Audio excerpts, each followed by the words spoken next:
Let's kick things off. In this explainer, we're diving headfirst into the hidden, and yeah, often pretty dark forces that actually drive human behavior. We're literally ripping the mask off our biological flaws, our social conditioning, and those invisible strings pulling our every single move, all based on Robert Greene's absolute masterwork. Okay, I'm going to ask you directly. Why do you constantly sabotage your own success? Seriously, think about it. Or on the flip side, why do some people just effortlessly influence everyone around them? Like, it isn't magic, right? It's biology, it's psychology, it's just human nature. So, we are going to decode the fundamental laws of human nature right now. The whole goal of this explainer is to understand ourselves and others so deeply that we can finally overcome personal barriers and actually master social dynamics. Basically, no more flying blind. We're taking the wheel. Section 1. Taming the emotional brain, the flawed machine. Look, you gotta stop thinking of your brain as this perfect supercomputer. It's actually an ancient, kind of glitching machine with new parts just bolted on top. On one side, you have the limbic system. That's your fast, reactive emotional center. It's basically a lizard that just wants to panic or eat. And on the other side, the neocortex, slower, logical, rational. The glitch here is that the fast brain completely hijacks the wheel before the slow brain even wakes up. To fix it, you absolutely must force a pause. See, this internal lag is exactly what leads to short-sightedness. It's like, imagine life as a high-speed game of chess. A total beginner just panics, right? They react to whatever immediate thing is happening. But a master, they detach, they look at the whole board, and they play the long game. We are literally wired to obsess over the immediate, but to win, you have to elevate your perspective.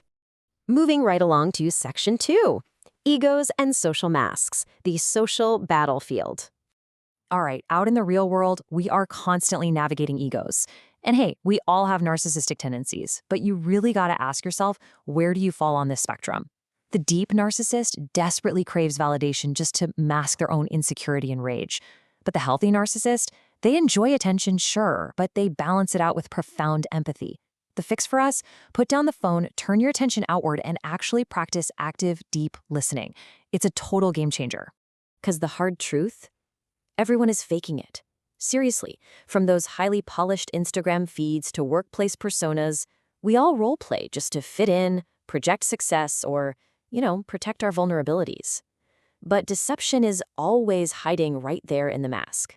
Okay, here's your rapid-fire dossier on how to pierce right through that facade. Step 1. Look for incongruences. Think a fake smile paired with tightly crossed arms. Step 2. Establish their baseline. How do they act normally versus when they're under stress? Step 3, analyze context shifts. Like, are they a totally different person at the bar versus the boardroom? And step 4, ask insightful follow-up questions to expose those overly polished lies. Let's jump to Section 3, cravings and compulsive habits, the hidden drivers. You might think you can just reinvent yourself overnight, but your true character is exposed by what you repeatedly do. And honestly, one of our most toxic habits is covetousness. Greene hits the nail on the head here. The desire for what others have is a source of tremendous suffering and inner turmoil. Wow, it is a literal biological trap that completely blinds us to what we already possess. But, and this is the fascinating part, you can actually reverse engineer that exact craving. Since human psychology is completely drawn to the unknown, you can ethically amplify desire by just creating a little mystery. Don't reveal the whole shebang all at once. Cultivate rivalries, build exclusivity, step back occasionally. Adding a bit of uncertainty absolutely amplifies allure. All right, Section 4, defenses and self-sabotage, the inner enemies. So whenever you try to influence someone, or heck, even change yourself, you are going to hit a massive brick wall of instinctual defensiveness. Why? Well, because everyone firmly holds on to 3 universal self-opinions. I am autonomous, I am intelligent, and I am fundamentally good. If you attack even one of these, you instantly trigger aggressive resistance. You have to confirm them instead. If they start digging their heels in, just use reverse psychology. Literally say something like, hey, of course you're free to stick with the old system if you're comfortable, no pressure at all. By giving them the illusion of control, you instantly disarm their stubbornness. It works like magic. And let's be real, this defensiveness fuels a really tragic cycle of self-sabotage. It almost always starts with a fear of failure. That fear makes you avoid challenges. which then leads straight to stagnation, and eventually a total graveyard of missed opportunities.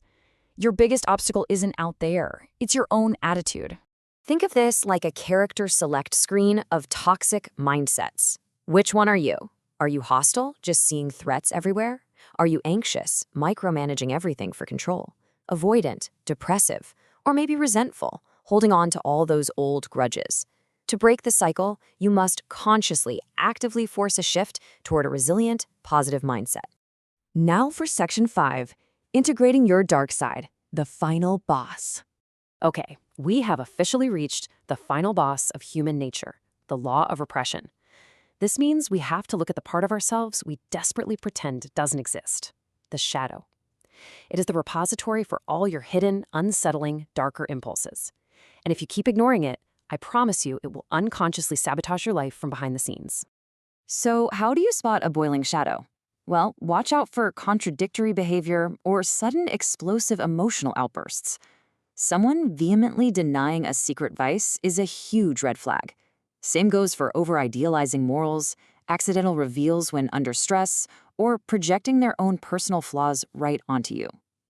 To hide this dark side, people adopt these crazy defensive personas. You've got the aggressive, tough guy, the pure saint who's just waiting to secretly abuse their power, the obsessive fanatic, the passive-aggressive charmer, the rigid rationalist, the snob, or even the extreme entrepreneur who absolutely refuses to delegate anything.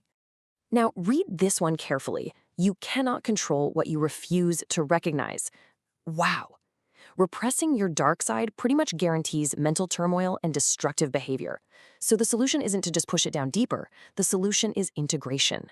You have to accept your shadow. Just acknowledge that you are flawed. And you know what? When you do that, you strip away its negative power and you can actually harness it. Use that suppressed anger to confidently assert your boundaries. Use a little selfishness to rightfully protect your interests. Because at the end of the day, that is where true, genuine authenticity actually comes from. So we've covered the irrational brain, the social masks, the cravings, and the self-sabotage. I'm going to leave you with this one last thought. What darker impulse are you truly hiding from, and how is it secretly controlling your life right now? Take a really hard look in the mirror today. Thank you so much for joining me on this explainer. Stay focused and stay curious.